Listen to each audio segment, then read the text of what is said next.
Okay, welcome everybody. This is our first program of this season. We've got a few other good programs coming up, which we'll talk about later. My name is Sue Hawkins. I'm the president. I'm calling myself the president in training of the board of the One World Library. So forgive me my slips. And we've got, I don't know, other board members want to just stick up your hands so you know who we all are.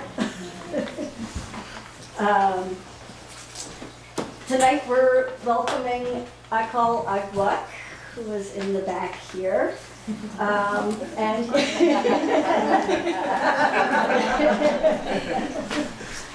And he's going to present his personal story from being a lost boy from southern Sudan, I assume it's southern Sudan, to being a refugee and now an American citizen living in Burlington. And before we get going, I've got a few housekeeping things. Just want to make sure on parking that everybody saw the sign when they came in. If you're parked on the other side of the little lane here, you should move your car. Neighbors need to not have their driveways blocked. And the One World Library. We are a small community nonprofit organization. Our mission is to bring the world to the community, so we like to present programs that go a little deeper than armchair travel and kind of touch in on cultures around the world or within our own communities. We're grateful to be here in the Lawrence Memorial Library. We're a separate entity, but our collection is housed here in the library.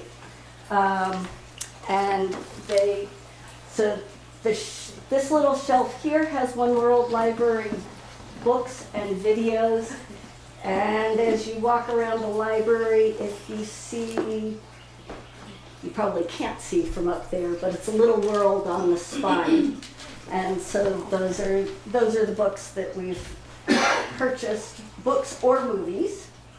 For tonight's program, we've gotten a number of books, so that if you want to learn more in depth, please do, and a few up there are also related. So please help yourself. And Marita, can folks check out this evening? Yes. Okay.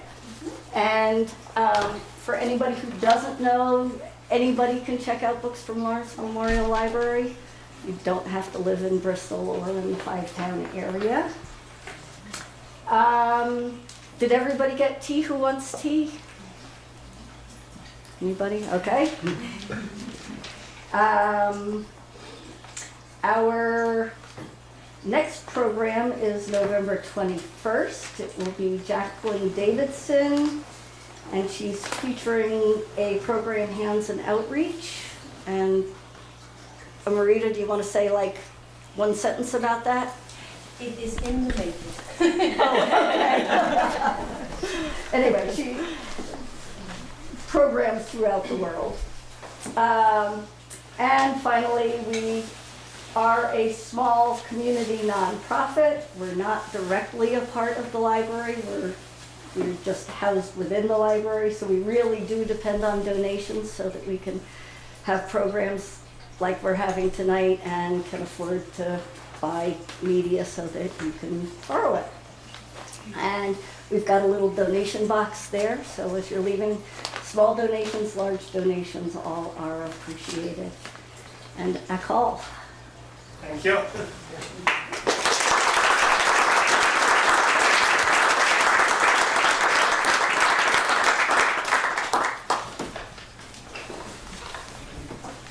Good evening, everyone. Thank you so much, President, for the kind introduction.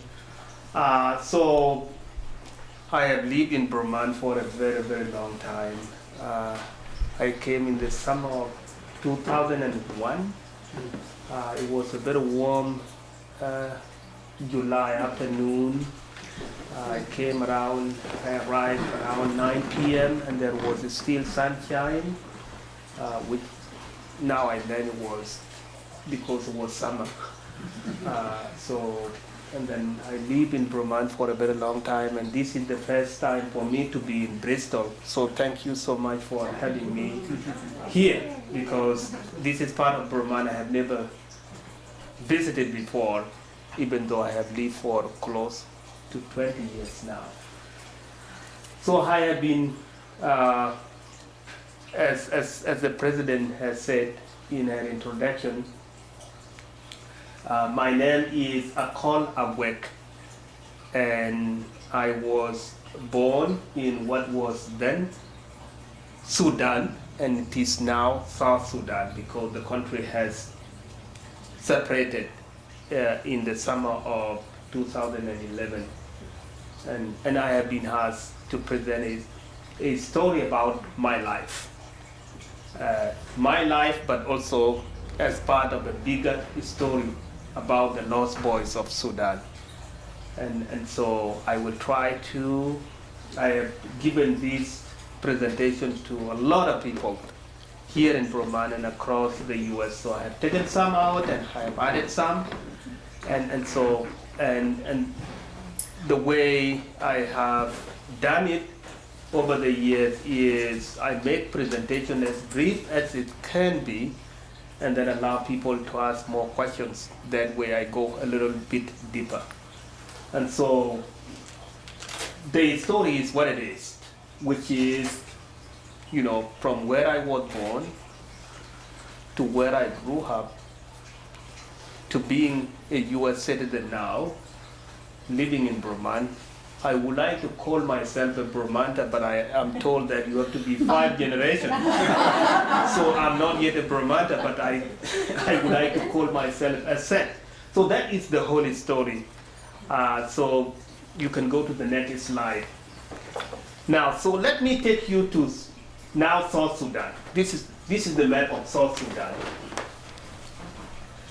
And if down here is Uganda. Up here is now Sudan, which is northern Sudan, and way up there is Egypt.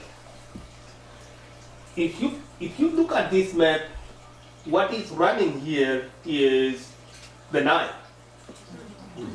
cutting through the whole South Sudan all the way to Egypt. I was born at a place called Bor.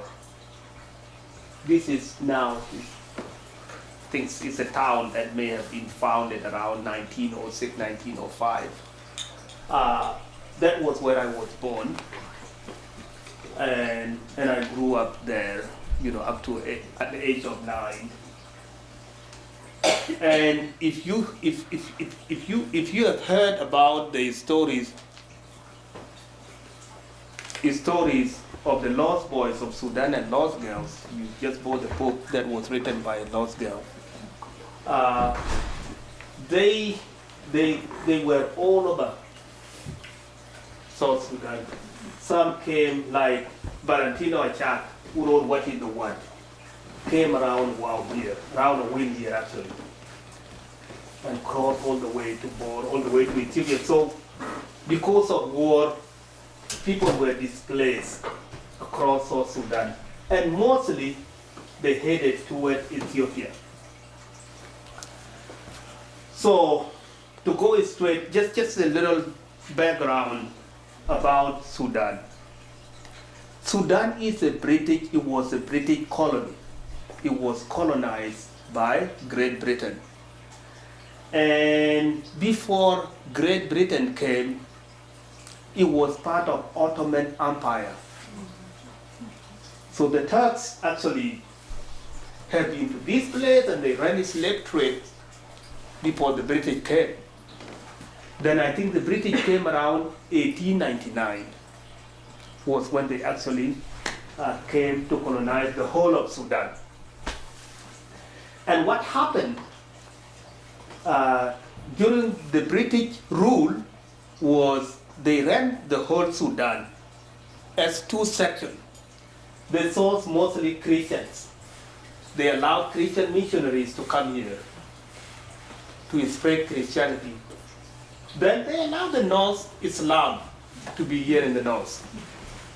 So people way here in the south consider themselves as African, who believe in African religions. And then they converted to Christianity.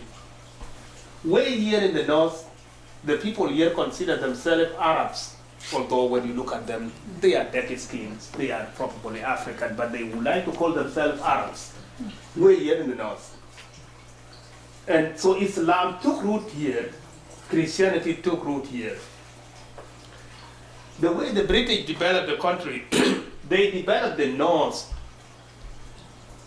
pretty much with good schools, with people here being trained here, going to university, including University of Khartoum, which was founded as Gordon Memorial College. So people were morally educated here. Right here, you could reach to the 4th grade education, and you are considered educated. So when Sudan became independent in 1955, South Sudanese wanted to be a separate country because they felt that the North is so, is so developed that it will dominate them. The Northern Sudan wants Sudan united.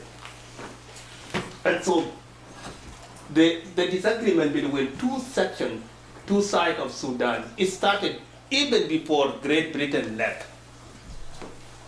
So the war between the North, the war that later displaced me, it started between the North and South in 1955, maybe 30 years before I was born.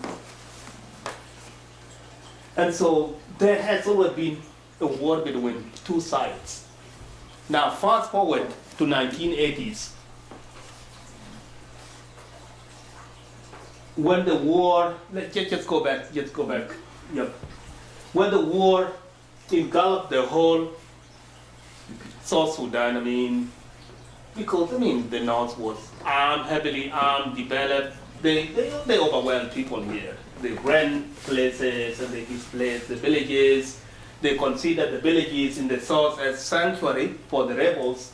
So they destroyed everything because the food, the cows, everything here was considered as supporting, as providing livelihood for the rebels. So it had to be destroyed. So people got displaced mostly to Western Ethiopia. So there were probably around 400,000 refugees here at 3 refugee camps in Western Ethiopia. Now you can go to the next. Now, this is where I grew up. I was just trying to show that is the Nile. That is what they call SUDD. SUDD is one of the beautiful places in the world with a lot of animals, wildlife. It's a great place. So I grew up here. But generally speaking, there has always been a war and problem here. So as I was growing up, I would have been living around this place. Go to the next slide. So growing up in the village, this would be my life. As a Dinka, it would be cattle camps. This is a modern picture. There would be no clothes on me when I was growing up. And so it would be, mostly as a boy, you would spend your time here at a cattle camp, mostly drinking a lot of milk and eating meat. That's it. And it would be during the dry season, people come here to live along the Nile. When it is rainy season like now, people more far away from Nile. And so when the war broke out, the government of Sudan basically sent the army to places like this to be destroyed. Go to the next slide. Keep going. So here we were displaced in the November of 1987. We found ourselves in a refugee camp called Penjedu in southwestern Ethiopia. This is me actually. This is Akol Aguck. This was the picture taken by the UN in 1989, and they just want to get some bio information to kind of know who you are, where you came from. I mean, you are just there wandering in the refugee camp alone. And so that's me. This is Chol Manuel. Luckily, he is in California now. The reason I'm showing you this picture is to give you a glimpse of the life we live in the refugee camp in Ethiopia under the care of the UN. So when we were displaced at a place that I have shown you, different places that I have shown you earlier in the map, there were 17,000 boys at Penyudu refugee camp, this refugee camp. And the UN kind of wondered, what can they do with these kids? They don't have parents, they don't have relatives. What is their future? And so what the UN did was group us into about 15 groups of 1,000 each. And they arranged it in a way that there would be bigger boys and the smaller boys, and the bigger boys will cook for the smaller boys, kind of like the sibling taking care of each other when the parents aren't there. So that was the arrangement. And then they decided that probably instead of having this kid just stay in the refugee camp, maybe we can try to open something like a school for them. Now there were no books, there were no buildings, there were no clothes, there were no teachers, so how are you going to do that? Of course they recruited, some local, some refugee people, educated refugee people to be teachers. They met us build our school. Then they met a head count where they documented everybody. They give you a cardboard with your name on it and took the picture and sent it to Geneva. So that was the kind of arrangement they did. We had to build our own shelters, our own schools. We have to cook our own food. We have to take care of ourselves. When somebody died, we have to bury that, 9-year-old burying another 9-year-old. That was the kind of situation we grew up in. So this is Ethiopia, 3.5 years of that kind of life. Go to the next slide. Yes, this is very much it. This is Penyudu refugee camp. I am in this picture.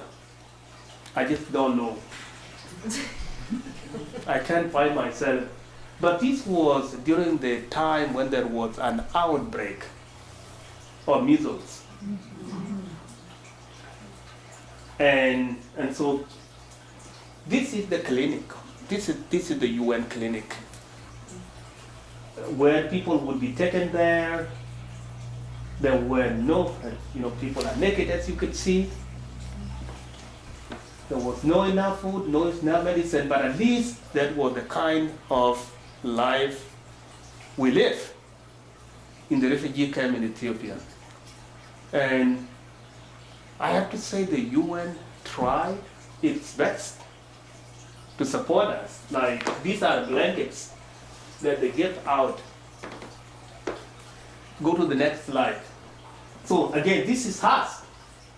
Now, it would have been one of those meetings where the UN people come and we would go there to kind of welcome them, and they would be addressing us. So this is another picture again in Ethiopia. This is not my group. This was group number 8, so I'm not in this picture. But at least this gives you an idea about who we were in the refugee camp. Go to the next slide. Now, in Ethiopia, in what was happening globally in the 1980s? What was the big geopolitical? The downfall of the Soviet Union. Yeah. It was in the 1980s, it was Cold War, right? Yeah. And yes, 1991, Soviet Union kind of went down. Went down. Now, the interesting thing about it is the government of Ethiopia, when we were there, was it an American-backed government or Soviet-backed government? It was Soviet. So when Soviet Union went down, that government went down too. And the new government came up and they did not want us in their country. So we had to flee in a very rainy season, May of 1991, crossing back to Sudan. And this is the famous Gilo River that you may have read about. If you have read The Long Walk to Water, that river is cited, or the Four Fire on Us. This is the famous Gilo River that's in which a lot of thousands of us drowned because we were running aimlessly, and the new army, the new government army was after us. And so if you did not know how to swim, I grew up along the Nile, so I had that life skill. Survival skill in swimming. I learned that early on in my life. But there were other people who were fortunate to know how to swim. And they died here. Go to the next slide. So this would be Pachana. This is us again. It's a place called Golpur. So we crossed back into Sudan. Then the UN came again and supported us as what they call, now we are no longer refugees because we are back to Sudan, so they call us internally displaced persons. So this would be us. Cooking, making our own shelters, cooking our own foods. The war is still going on in Sudan, so there is still no clear future about what is going to happen. Nobody knew. Go to the next slide. So what happened? The war continued to escalate in Sudan. We could no longer go back to Ethiopia because we were not welcome there. So what was the logical destination? Kenya. So this is us again, trekking from Ethiopian border to Kenyan border. Go to the next slide. This is us again at a place called Magog, trekking for probably 600 miles on foot. We were supported by ICRC, International Committee of the Red Cross, dropping food, so I knew that we had enough food. They would drop food from the air and they would bring water. But we had to walk.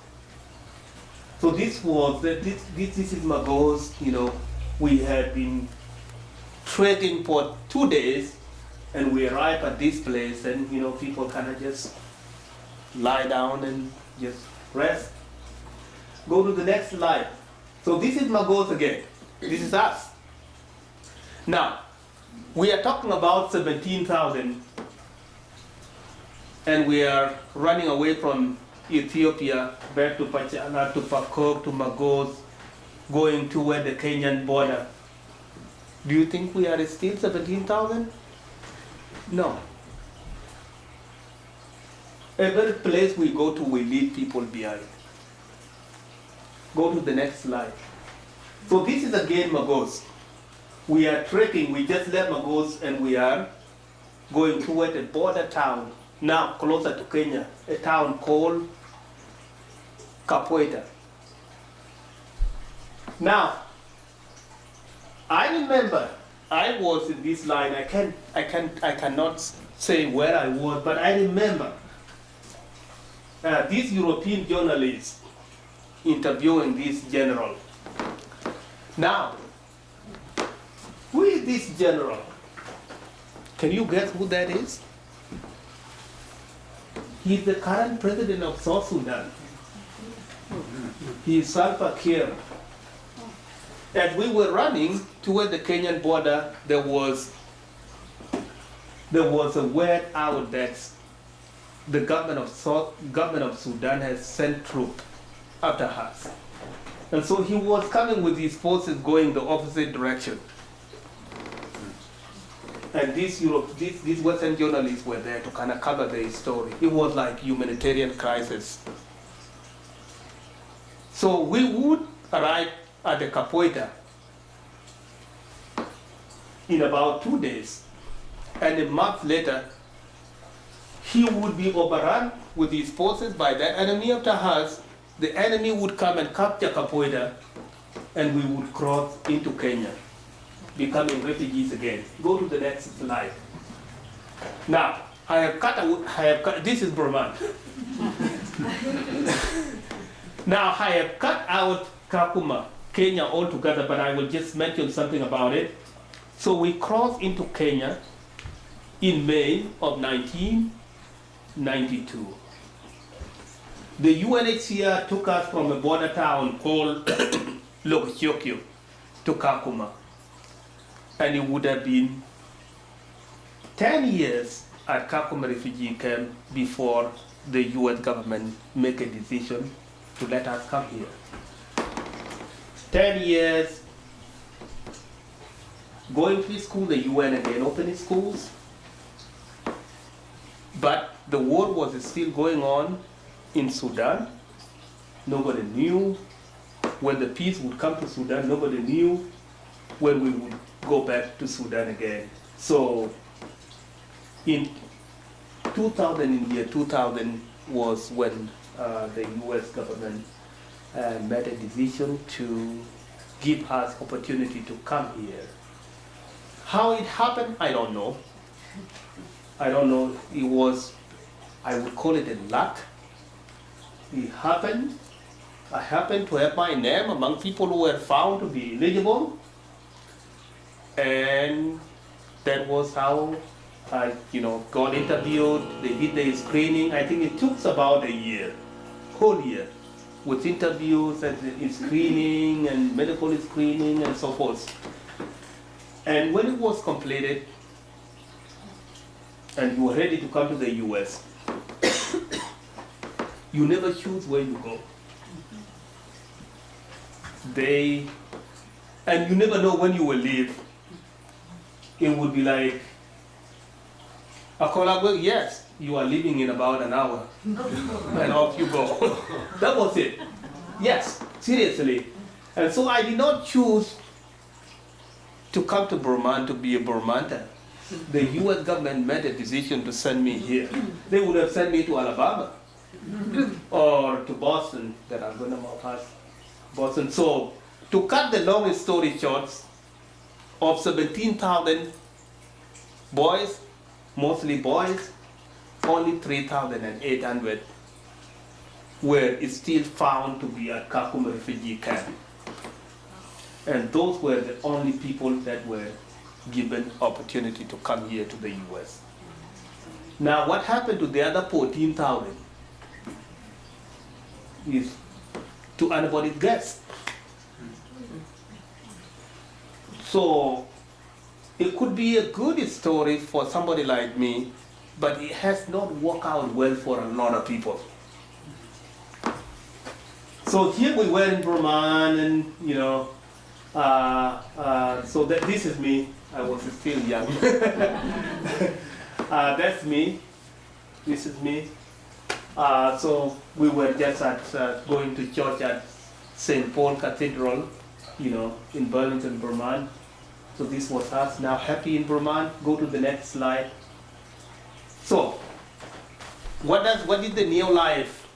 How did the life turn out to be in Burma? Of course, we came when we were older, so we were no longer minors, I had to start working right away,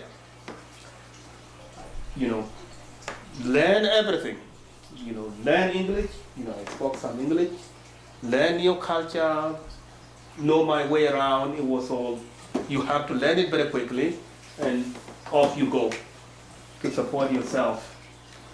And I remember having my first job at University Mall at Sears. So they gave me the job and they put me up at the shoe department. My responsibility was to arrange the shoes on the shelf to look beautiful. So I would go arrange the shoes, and by the time I go to the other end, the customer will come after me and just throw them all over the place. And I was like, oh wow. So my supervisor would come over to me and say, that is why you have a job. If you put them up nicely and nobody throw them around, then you will be having nothing to do, and then you go home. So I kind of knew what that meant. But the point I'm getting at is, even when September 11 happened, I was actually arranging shoes in the mall. So the point I'm getting at, I had to learn everything, but also one of the key things that I had in my mind was, if I'm here in the US, the best thing I could do is to get education. Get education. Whatever way I could to get that education was my top priority, and it was the top priority of all the lost boys of Sudan. And so this was my first time moving into my room at the University of Vermont, UVM. I'm still there now. How many years later? Okay, go to the next slide. Go to the next, yeah. Got out of UVM, let me just run through this. So that's me now. This is me at high school in Kenya. This is me. That's a Brahma wallet. Out of UVM, go to the next. I think you went back, yeah. Yeah, this is me again. So look at that picture. The picture in the refugee camp when I have that card in front of me with my name. And this is me in an office. What an evolution. So again, this is very telling of how fortunate I am. This is me now becoming US citizen. Again, look at that picture in the refugee camp. And this is me at Bromali State Capital becoming a US citizen. Go to the next. Again, this is me again, getting a master's degree again at UVM. Again, look at that picture and this. Go to the next. This is me now leaving university after having served with my friend Vicky Govan is there. Yeah, we have been at the admission office together, and Vicky was at this farewell party when I was leaving UVM now to go for another graduate school at Harvard, and UVM decided to name a scholarship in my honor. For that scholarship fund is there for all immigrants who go to UVM. They get, I think the scholarship is called Akol Aguck scholarship for New American. So go to the next slide. Now, this is me with the big people. These are the people you see in the news. This is now me as a graduate student at Harvard. I think I don't need to tell you these people. You know them. You know this guy. How about this guy? Yeah. David Gerger. Yeah, he was my professor. Go to the next. This is me again. Now, graduating from Harvard. You probably don't know this guy, but he's another very, very fine diplomat called Nick Burns.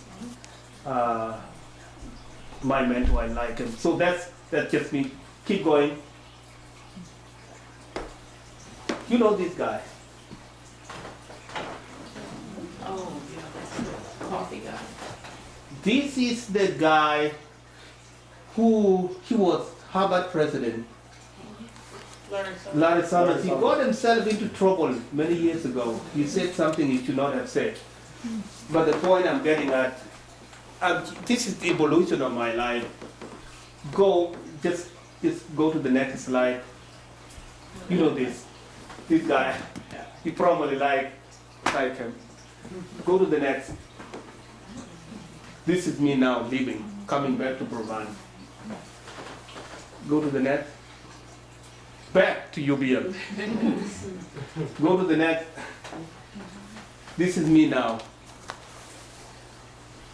This is me now, having decided that I should be a leader of the diaspora community of anybody from Bor, the Bor on the Nile that I showed you, anybody from Bor who live in the US, we organize ourselves with the goal of, we have a non-profit organization with the goal of actually helping back home. And after I returned to Burman, I decided to pursue that leadership. And go to the next. Let's go to the next. Go to the next. Yeah, this is what I want to talk about. So,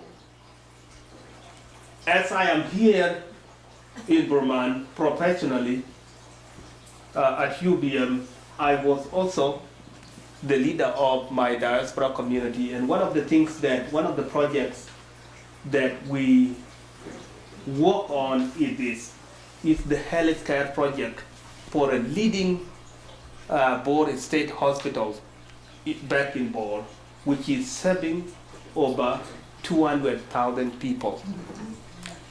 And one of the things that happened was my friend Vicky Govan, her mother is a nurse. And what happened here in the US, a lot of medical equipment, because of regulation, they get dumped, but they are still in good condition.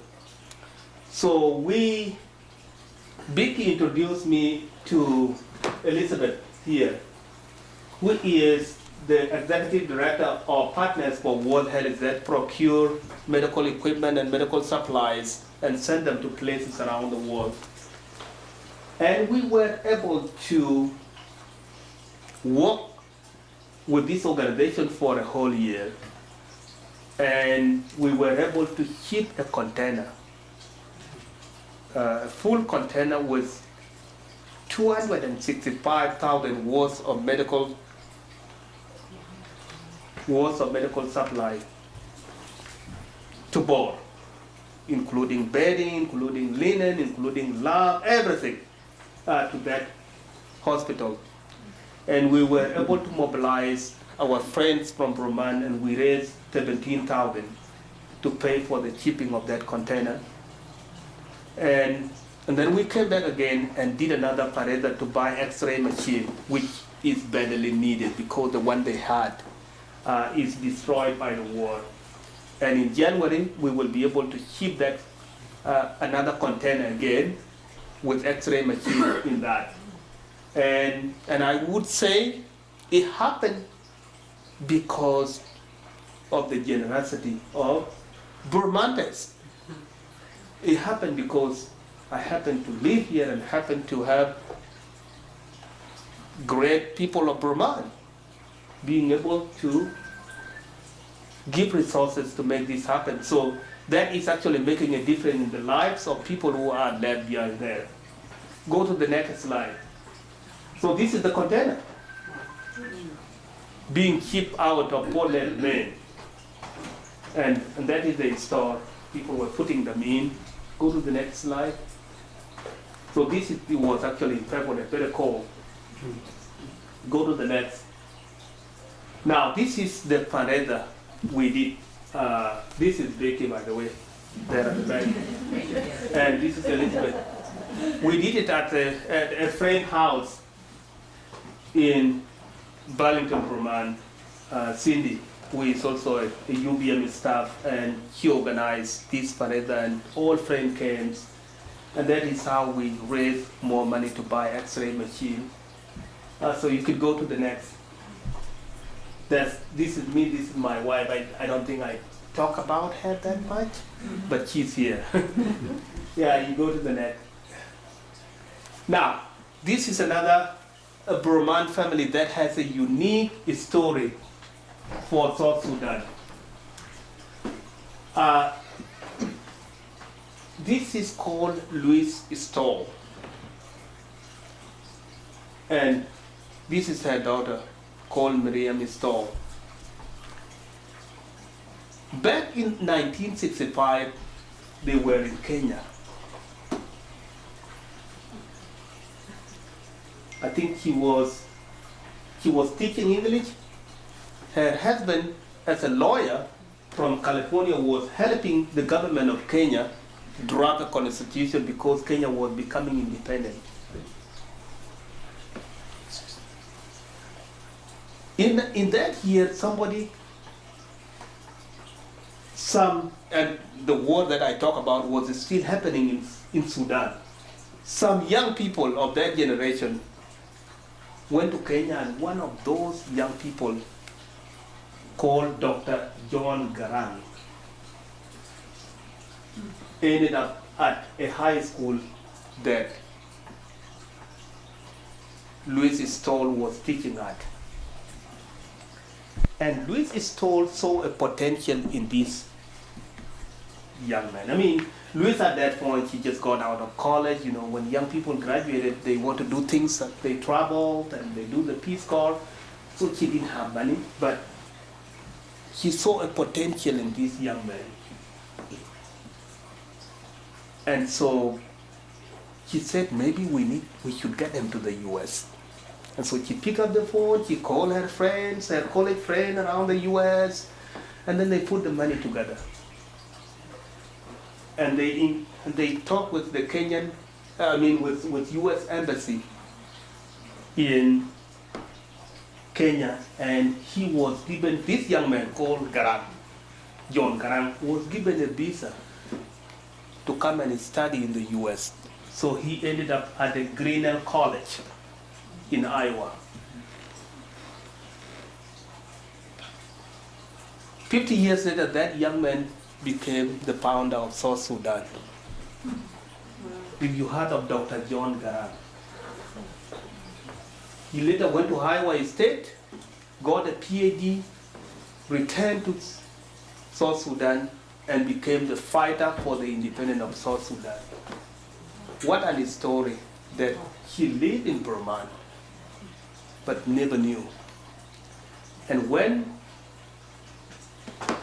Becky, myself, and Cindy arranged this fundraiser to ship a container to South Sudan, her daughter, who was a kid in Kenya at that time, that Dr. Garang used to babysit her, heard something about South Sudan, so she went to that fundraiser, and that was how we connected again, and they donated, I think their family donated 5,000 to that. And this is Burma, this is Burlington, Burma. 19 years, they just live here, but we never knew. This is a very small world. So actually, Burma founded South Sudan. Let me say that. Go to the next. So to conclude, this is Bor State Hospital when I went in December last year. So the container that I talk about ended up inside this compound in this hospital. The hospital was in a very poor situation, very poor condition. There was barely nothing.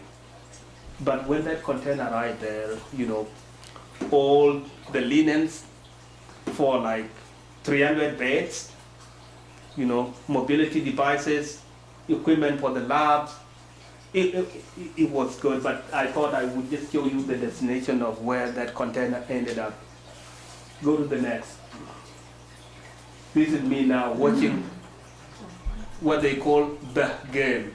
It's between Yale and Harvard. Go next. This is my family. So this is my son, Deng. This is my wife, T. This is my daughter, Dut, myself, and my youngest son, Mom. This is Ding again, playing for John Decker basketball camp at UBM. I always show Ding the pictures of my school in the refugee camp and the pictures of his school, just to give him perspective, because he's a little spoiled kid. Yeah, so this would be my wife again. So keep going. That's my wife, by the way. She worked for the city of Burlington, South Burlington, and she went to UBM. So she's also a UBM alum. The question would be, how did you get to know each other? We knew each other in the refugee camp at Kakuma. 5 years after I graduated from UBM, I went back and we got married. And then I came back here and I petitioned the US government to let her join me, and I was fortunate that she came. It could have been 20 years waiting. It would even be worse right now. Yeah. Go to the next. So, this is full circle, okay? This is me going back to board, finally, in 2017. That is my dad, he just passed. This would be my older brother, and that is his wife. After spending 30 years without having seen each other, I was able to connect with them. And part of it was to visit, and part of it was to do the kind of humanitarian work that I just told you about. So keep going, keep going, keep going. That was me coming back, keep going. Now, 30 years of the war going on, you could see that's still my dad. The life with the cows has not changed. When I was displaced in 1987, it was like that. This is again 2014. It has not changed that much at all. A lot of property was destroyed, but people are so resilient that even when you lose your things, you go back and get more. And of course, when you have somebody like me here in Burman, you could send money, and and you could be able to buy cows. So that would be, go to the final slide. So this is me now. This is me, then and now. So that gives you a very much picture of the life of the Lost Boys of Sudan, how it evolved from then up to now. But again, there is a story about 14,000 who have not come to the US. Do we know? But also the story of even 3,800 of us who are here. The story is not as glassy and as beautiful as I just told you. There are still a lot of challenges. We had some people that have not made it successfully here. We had some people actually deported because they ran into issues with law. We have people, even with college education, with graduate education, they still have not found a way to professionally progress. So we still have challenges. But on the balance, I would say that having left the refugee camp in Kenya to be here is millions times better, no matter what. So that is my brief story, and I will open it up for questions, and thank you so much for your patience.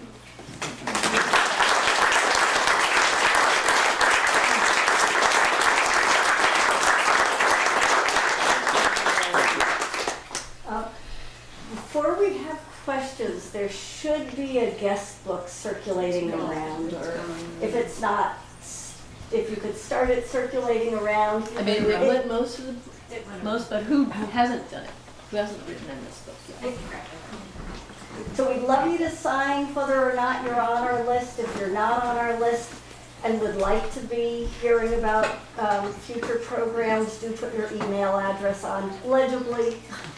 We could put it by the door here. Yeah, so on your way out, you can sign it if you haven't seen it yet. So do you want me to field the questions? Oh, yes, you could, yeah.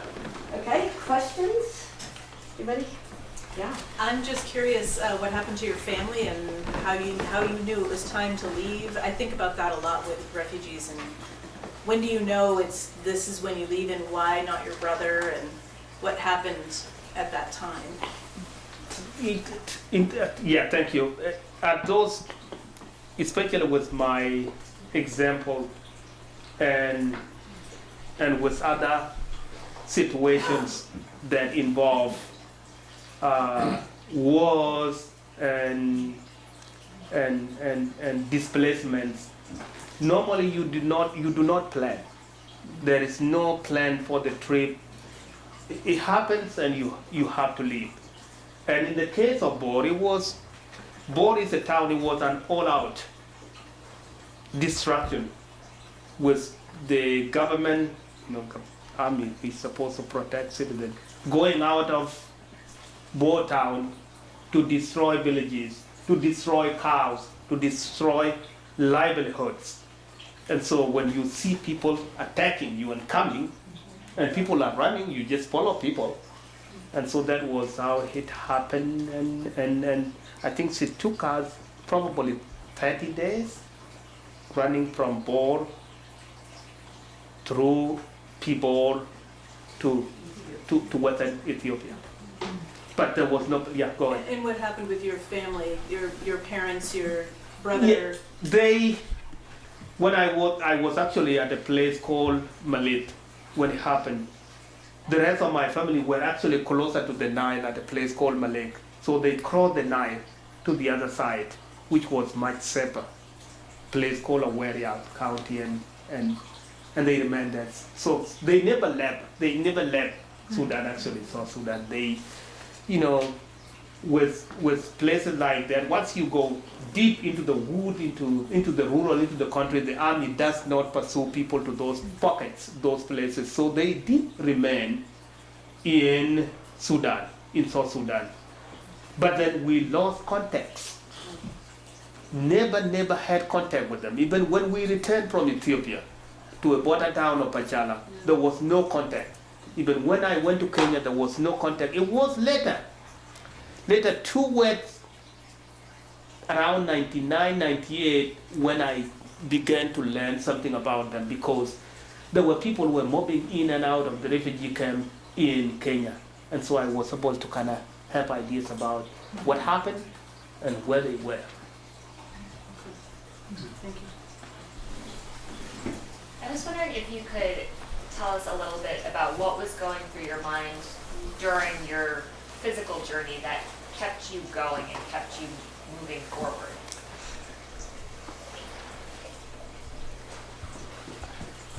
Honestly speaking, I never thought I would make it.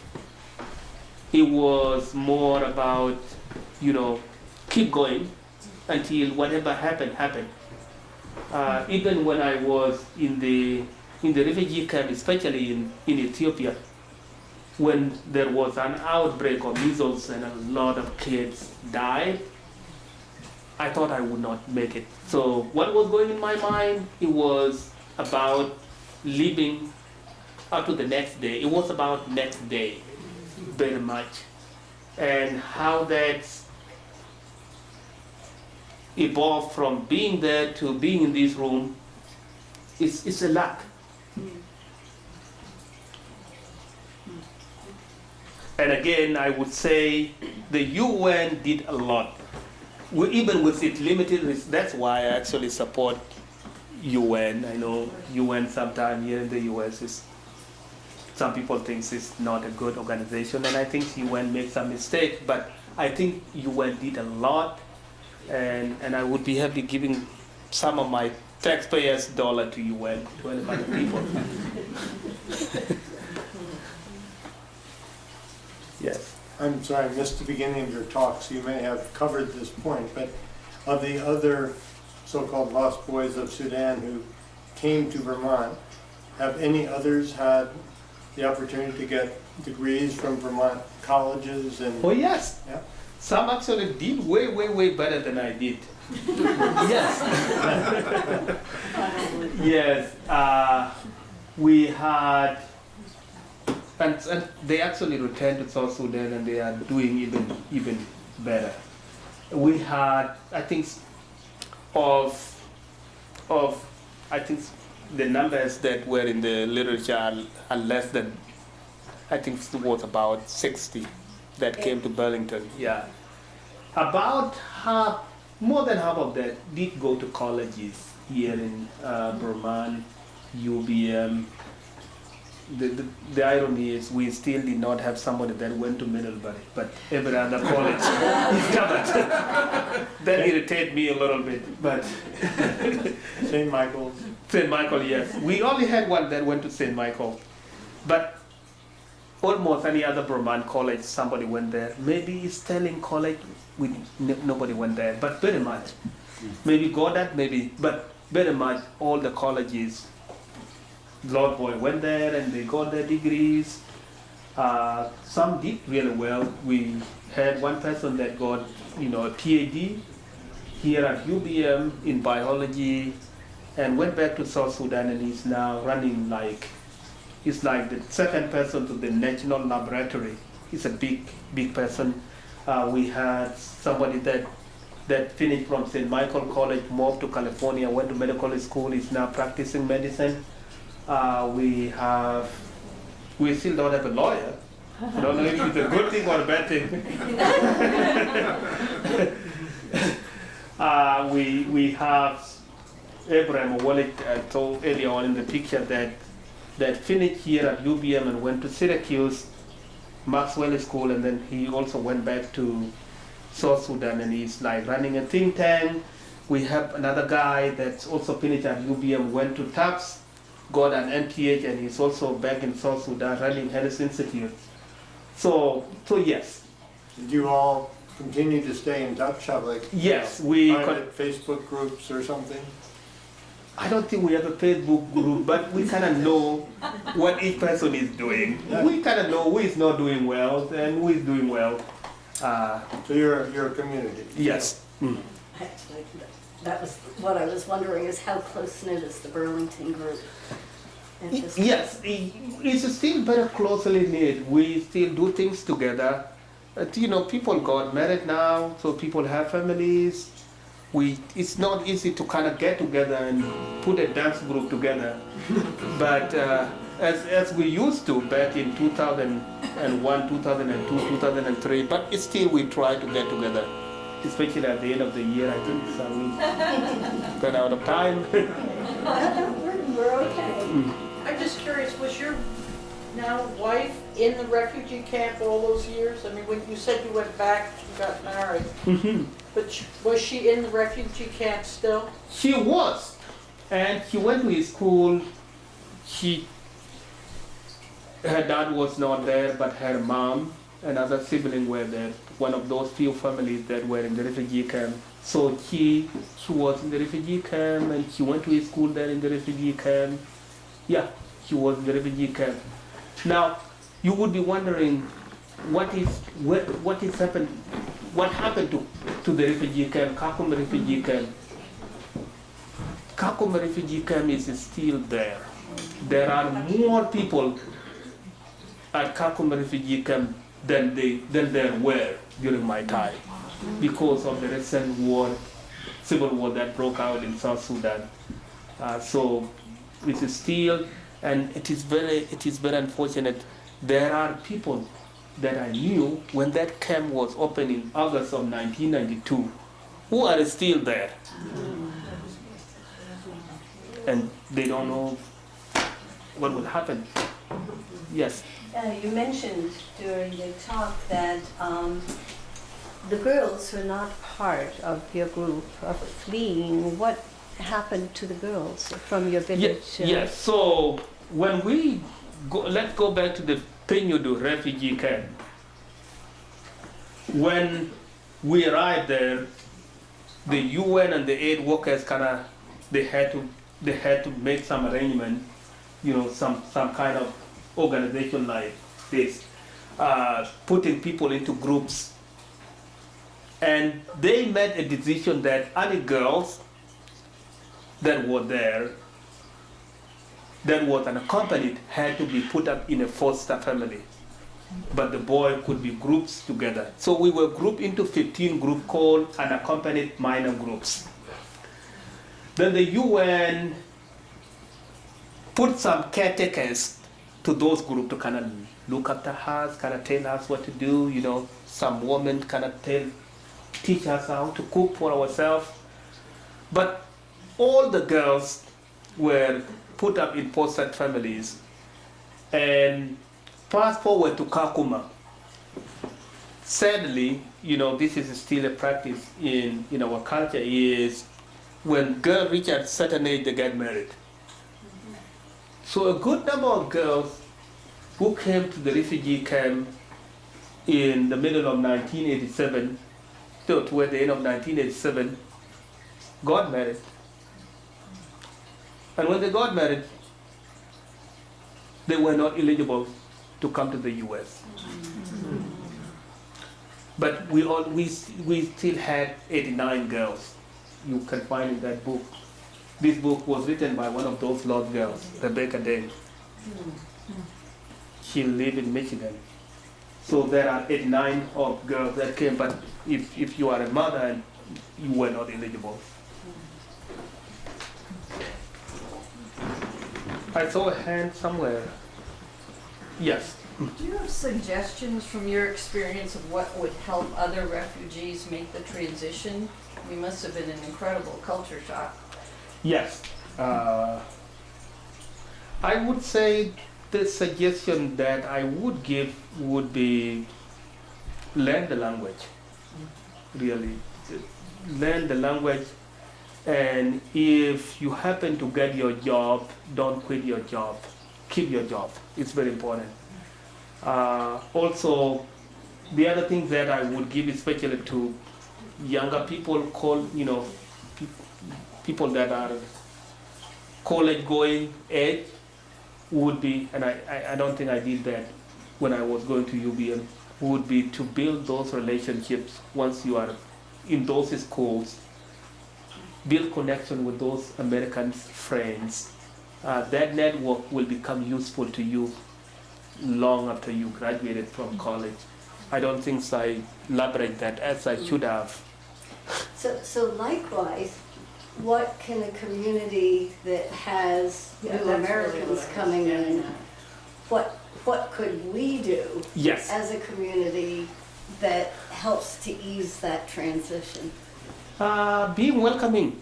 I think the Burman community was really very generous and welcoming to us when we came in 2001.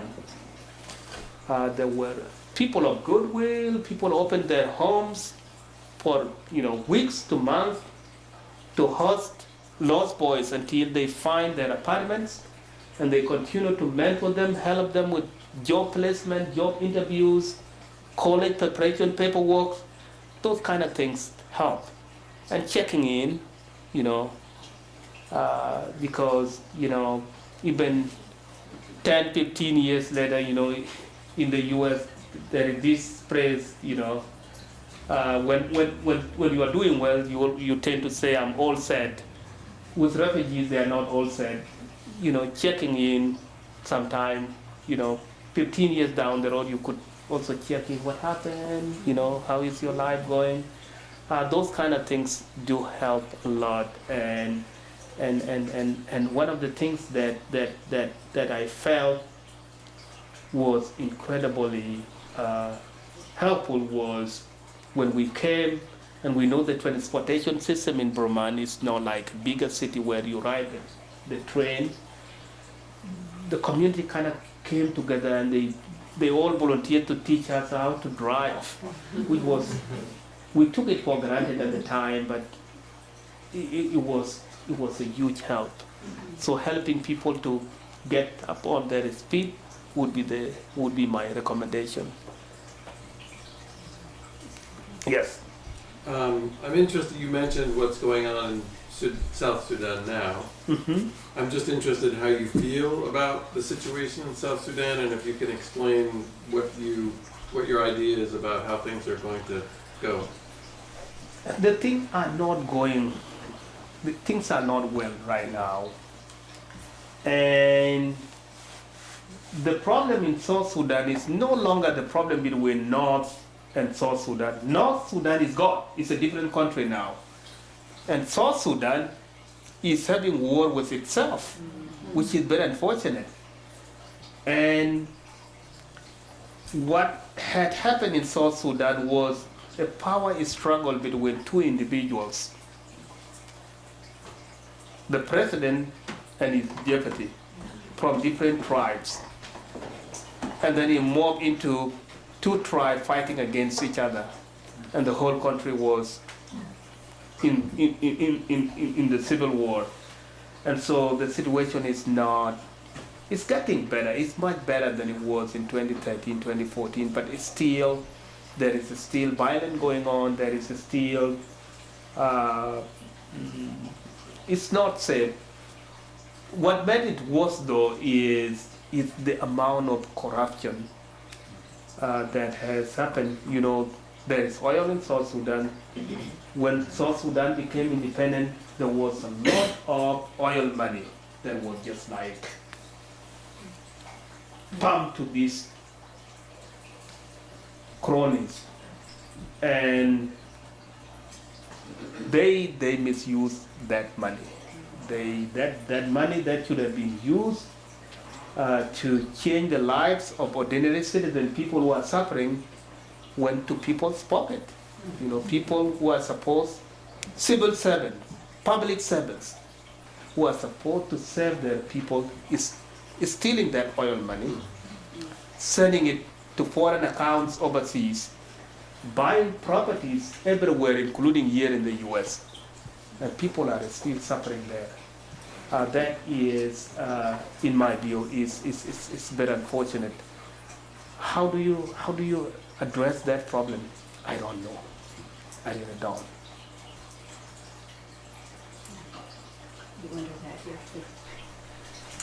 You mentioned 9/11. You had just arrived in Vermont then. How do you think you reacted differently to 9/11 than all the neighbors you saw around Vermont and the United States? It was very shocking to me. I don't know if I react differently. I remember very vividly what happened. I think it was around between 9 to 10 a.m. In the morning. Here I was putting my shoes on the shelves and, you know, doing my things. And on the floor of the store, people start crying. People start weeping. And so, you know, people were confused. Should they close the store? What do they do? And I didn't even know. I was like, I just arrived and America is collapsing. What am I going to do? It was like, okay, now I'm here and another war is breaking out, which was heartbreaking. And so I went upstairs. You know, at here there are these big screen TVs, and I just saw the Twin Towers kind of going down, and you know, it was CNN. The person that was like announcing at the time, I later learned his work blister. He was there kind of announcing what was happening, and it was a very terrible, tragic, and traumatizing situation, especially for me. I thought that was the end of the U.S. You spoke English? Some English. I would like to say that it has improved over the years.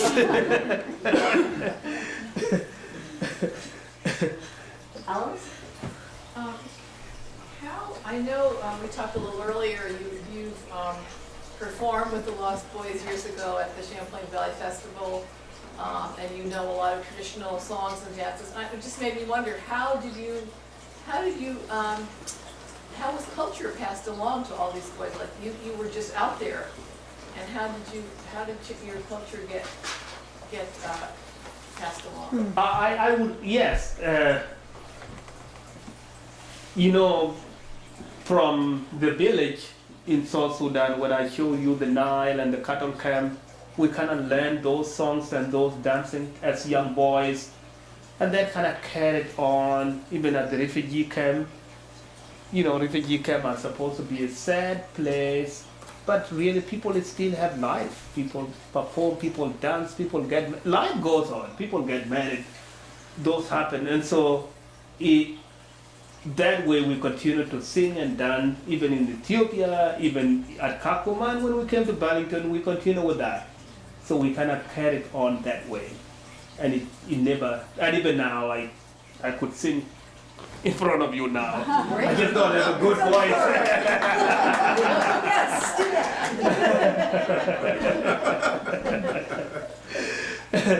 I wish if somebody else was here, it would be nice to sing. But I will pass it on tonight. Yes. I'm curious about your children.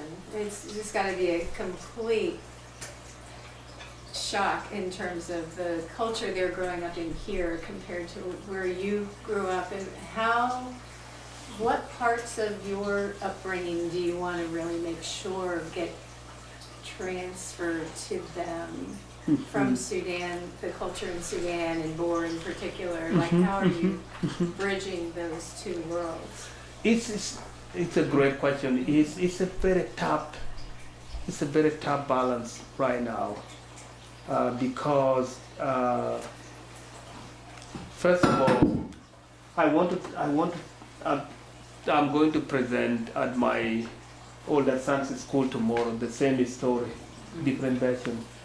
I want them to know the kind of where I was born, the kind of life that I went through, so that you know they don't consider themselves as South Sudanese. They are American. They were all born here in Burma, and their first language is English. So that way, I want them to know that it's better for them here. They should never take things for granted. It could be worse for them. I want them to know that. I also want them to speak the language Dinka. Dinka is my native language. If they have that, bilingual capability, that could be helpful to them down the road, being able to go back and talk to people, people who do not speak English. Do you speak that at home with them? Yes, we tried. I don't think they listen. They actually get it, but they speak back in English. And especially, ironically, my older son, he started with Dinka, good Dinka. But then when he went to kindergarten and school, it went away very quickly. And so I want them to know the language. I want them to know my story, and I also want them to be American. I mean, you speak the language, you speak the English well, go to school, do well. Also want them to know, America as a society, as a culture, including, the politics of it, because this is their home. If they will be successful, they need to know how to be successful as an American, and especially growing up as as black, kids, with immigrant parents.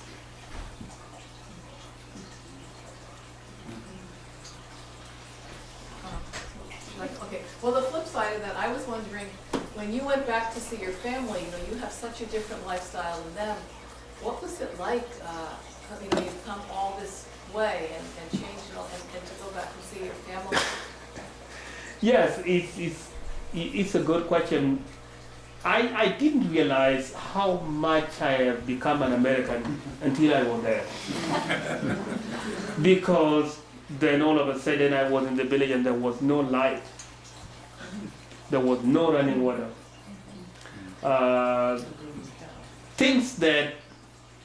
things that have become part of my life now are still lacking there. And even the language itself, even the Dinka, I think that I still speak authentic Dinka, and they think that it's not. They would consider me like another native English speaker who just learned some Dinka. Yes, in a way, and I get it, because when I speak my Dinka, there are some words that I have completely forgotten. So what do? I plug in English word? And so the question becomes, am I speaking English or Dinka? So yeah, it was challenging to say that. The flip side though is, I still remember some of the things that they have passed on. Things that when I was growing, things that I say, this happened, they say, oh, we don't do that anymore. So those were the kind of things that I was learning when I was there in 2017 and when I was back again in December last year in 2018. Yes, you had a question. What do you miss about Africa? When you've lived here for almost 2 decades, but it must be things that you had a difficult childhood. Those must be things you miss about being there. Oh yes, what I miss a lot is the sense of, and I'm not in any way implying that there is no sense of community here, but generally speaking, there is this sense of security, being in the village, things could go bad for me, but it's still the village is there to hold me up, Now it's like, when my car breaks down, then what? Or I get a call from the school, the kid has a call and you have to come get him. What? So I guess if you will, I guess the sense of that security, community being there for you, that even when things go bad for you, you will still be okay. You will not fall through the crack. That is, I miss that a lot. And even when I went there, that sense of community is there. When I went to my village, which is probably over 100 people, everybody knew I was coming. and they are all related to me. Did you say there are 100 people in your village? Yeah. 100? Yep. And here in Burlington, I barely know my neighbor. They don't even know what is happening next door. So I miss that. I kind of miss that a little bit. Now the things are not going bad for us. Okay, we're good. But that is one of the things I long that we have it here in the U.S. Other questions? Look like all the questions. Yes. A quick question, do you dream in English or in Dinka? I don't know. I think in Dinka. I think in Dinka, even when I'm talking, I tend to think in Dinka and then translate it very quickly into English. So when will I transition to fully dream in English? Maybe not. But I think and dream in Dinka. Yeah. Even some of my public speaking skill, if I were to speak in Dinka, I would probably light up this room. So I'm losing some of my thunder through translation. Yes. You witnessed and experienced a lot of, well, from what you said, you at least witnessed a lot of violence and,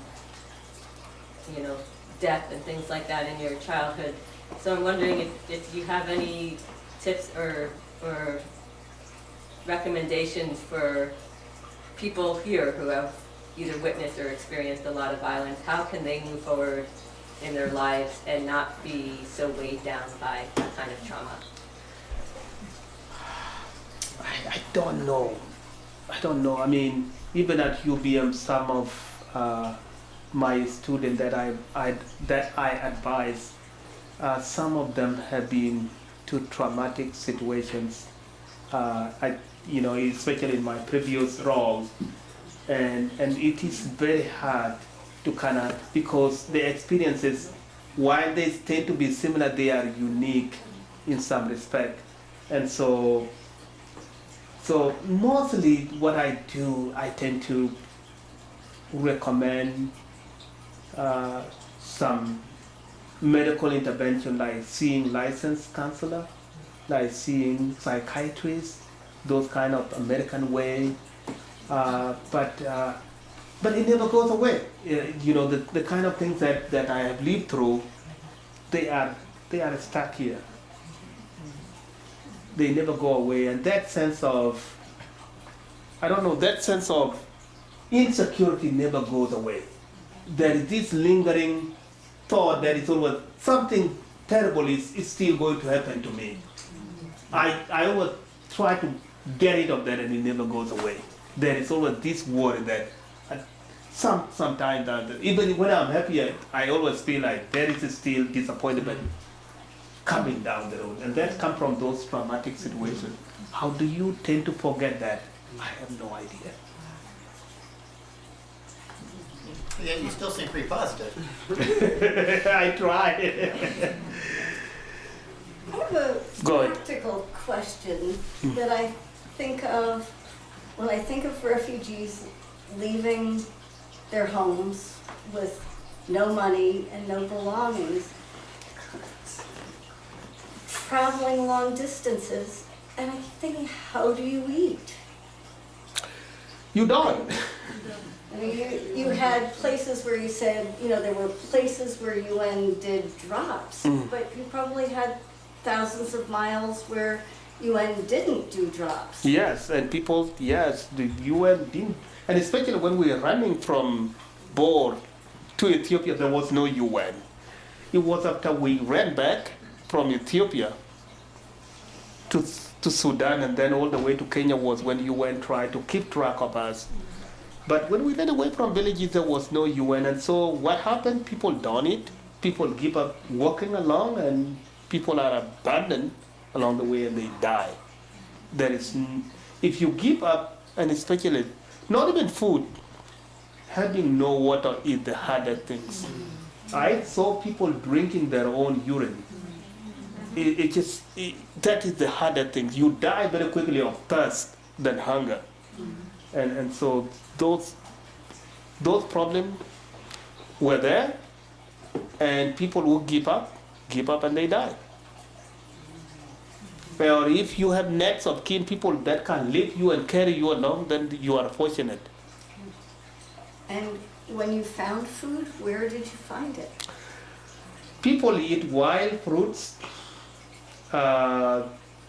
If I remember very well, there were two places between Bor to Ethiopia, a place called Gumruk and a place called Pibor, where the locals we found, more or less the locals who were generous enough to give us some food.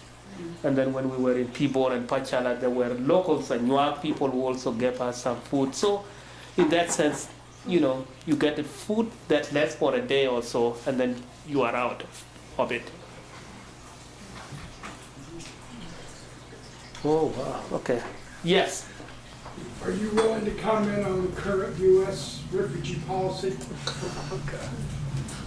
Yes. I want to be mindful of different political opinions, persuasion in this room. But having said that, I disagree with the president. I think that opening doors to refugees who have no other options but live in the refugee camp for life is the right thing to do. The refugees are not security threat to the U.S. They are the most vetted immigrants. If I give my own example, I think it was more than a year. They did all the vetting they could possibly do on me.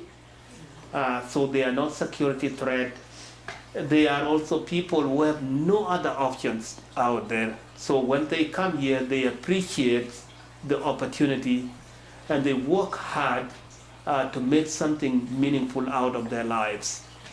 So in that sense, I think the president's policy is misguided.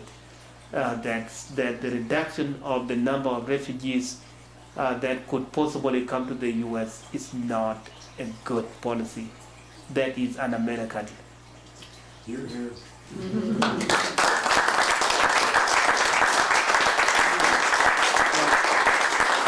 And I'm mindful there could be people in this room that agree with the president, and I respect your views. I think we need to wrap up. If anybody else has burning questions, Yes. are you willing to stay One. for a little bit? Yeah. All right, I think. Thank you very Yeah. much. Thank you.